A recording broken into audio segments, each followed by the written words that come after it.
leaders in locating themselves as they ask the question, where am I? We offer this tool, a line, a simple black line. At any moment, all leaders and all people are either above the line or below the line.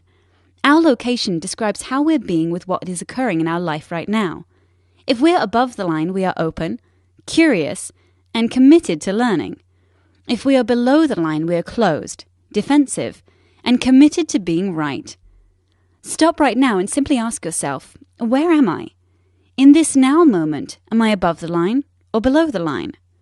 Typically, when people are below the line, they believe certain things about the world.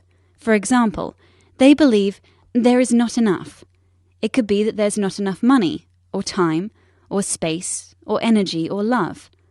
People below the line also believe that their story about the situation is right. People below the line also believe that there is a threat out there.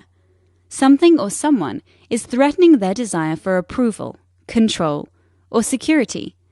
And people below the line see the situation as serious. The deeper below the line they are, the more serious things look. People below the line tend to behave certain ways as well.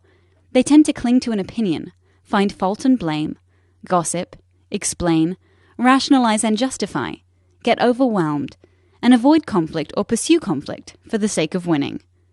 When people are above the line, they believe that learning and growing are more important than being right. They believe that all people and circumstances are their allies, here for their growth. They believe that from a distance, almost everything is funny.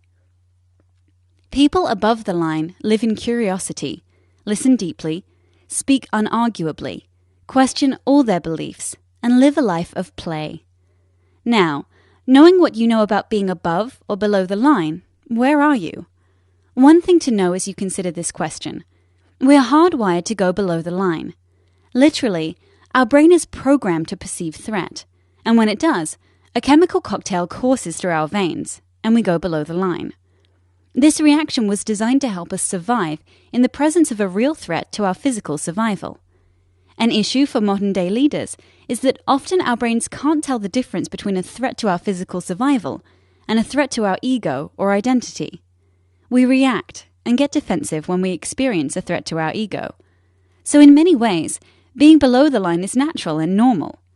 But when we are below the line, we're not in a state, literally brain state, of high creativity, collaboration, innovation, and relational connection. We're simply trying to survive. Leaders today can't thrive if they're in survival mode. So the first activity of conscious leadership is location, location, location. In this now moment, where am I? Telling ourselves and others the truth about our current location begins the great conversation.